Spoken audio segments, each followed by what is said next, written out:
Derp is saying hi from his brand new home. He got a huge upgrade, obviously not done yet, but look how much space he has. Everybody has so much more space. So we are live from the new house. We have moved down to Florida. All of my permits for crocodilians and importation came through just in the nick of time, which is amazing. I was working towards my class 2 crocodilian permit here in Florida for over a year. Over a year of planning, you need over 1,000 hours and a year plus of experience with the animals. So in order to keep my little buddy, I made sure to get him over a year in advance in Pennsylvania, where there are no permits to keep, and then I logged all of my hours.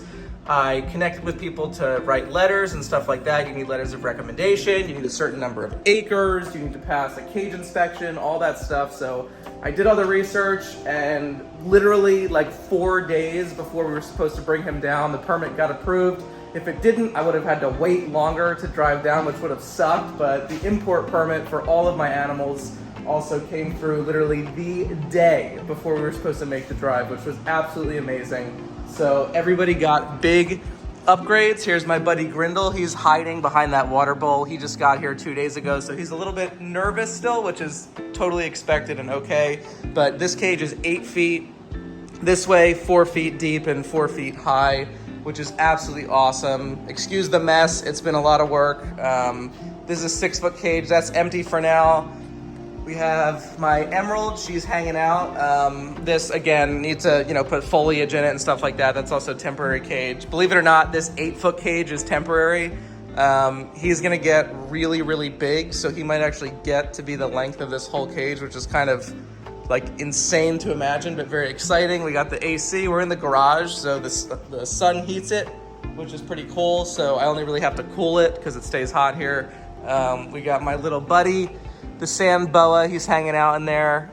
Looks like it's pretty humid, so I might have to drill some more holes for him. These guys are a little bit lower humidity. So all this stuff is like a learning process. I've never obviously kept reptiles in the state of Florida, so it is a little bit different because the humidity is so much higher naturally here, which is really cool for high humidity snakes. Like this is just in the garage. You can see it's 86 degrees and 69% humidity, which is pretty crazy.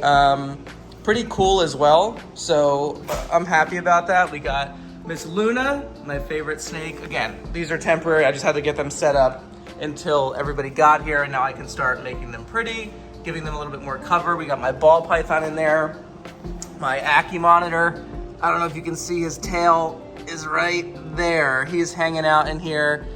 This is like the most done cage. It's not done at all, but I had to put in substrate, so I figured why not just make it, like the special substrate, kind of, this is like a sort of like a 60-40 potting mix / soil blend. So it's kind of similar to you would find in like a Australian outback sort of thing, minus the clay.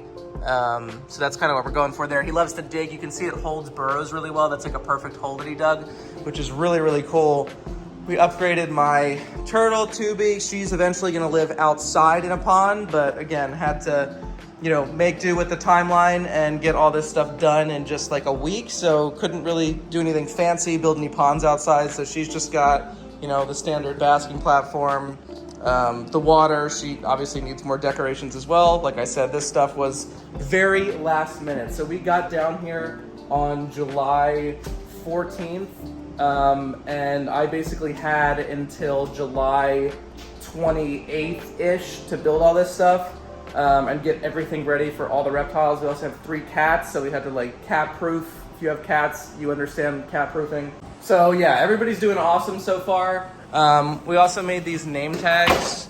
I just knocked over a broom. I say we, I really mean my girlfriend. So name of the animal, their birthday, the species, and then the Latin name. So really cool stuff. We have them in the colors of the snakes. So she's like black, white, and gray-ish, so that's, that.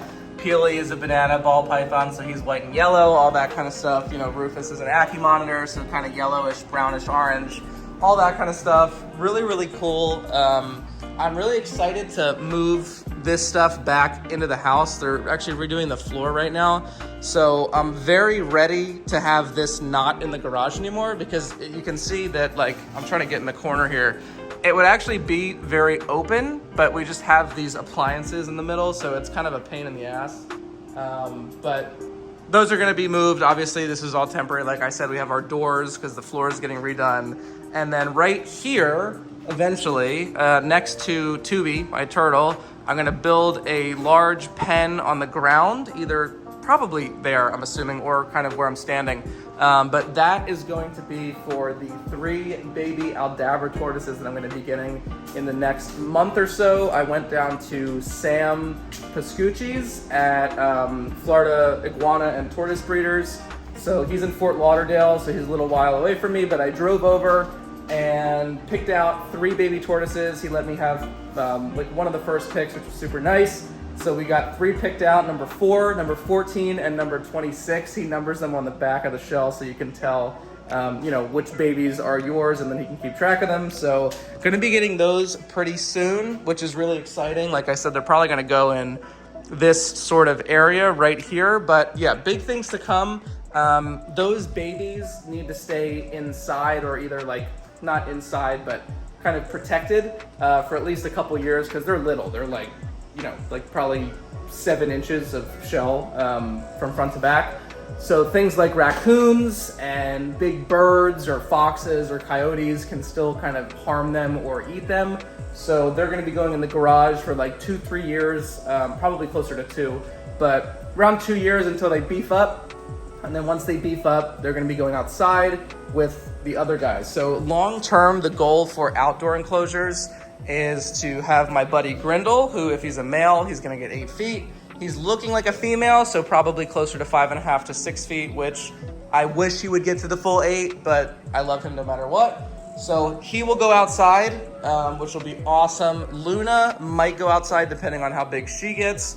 This cage is gonna last for a while. Snakes just don't need as big of cages as a similarly sized lizard because they coil up most of the time and they're not as active. So she will be fine in here for a while, but she could get up to 10 plus feet. Argentine boas are actually larger than your standard like boa imperators, which are like the common BCI boas. So Argentine boas are actually a subspecies of boa constrictor. So their name is Boa constrictor occidentalis, but they are known for getting a little bit bigger, both in terms of length and weight. So they're actually mostly terrestrial snakes, where boas are kind of semi-arboreal, especially during their younger years when they're lighter.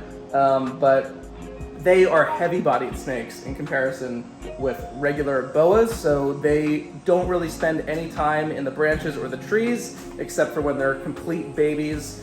And then when they grow up, they have really thick bodies and they get long. So they are also the most cold tolerant of the boa constrictor species, which is pretty cool. You can see her hanging out in there. So they live in Argentina, obviously from the Argentine boa name.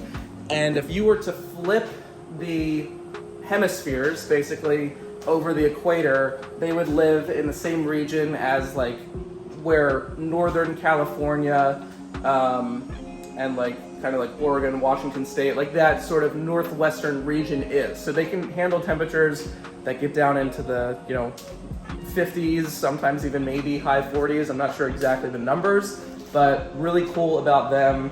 Not as sensitive to low temps, which is awesome. They get huge, and they're known for being a little bit hissy with a little bit of an attitude, but she is an absolute angel. She has the best personality of any snake that I have, and I love her forever. So I can't wait until she gets bigger. As you can see, she turned 2 last month, and I missed her birthday. So I was gonna be like, she'll be turning 2 soon, and then I realized she's already 2. So that's cool, but yeah, just wanted to give you guys a little bit of an update. So I'm gonna be making these videos way more frequently now that we are down here full time. Everybody is going to be growing and stuff like that. Is he asleep? His eyes were just closed. I'm gonna let Derp sign off for us. He's probably gonna hiss at the camera, but I'm gonna let him do it because I love him. Sign off, buddy. Say goodbye. That meant goodbye in Derp language. So we'll see you guys next time.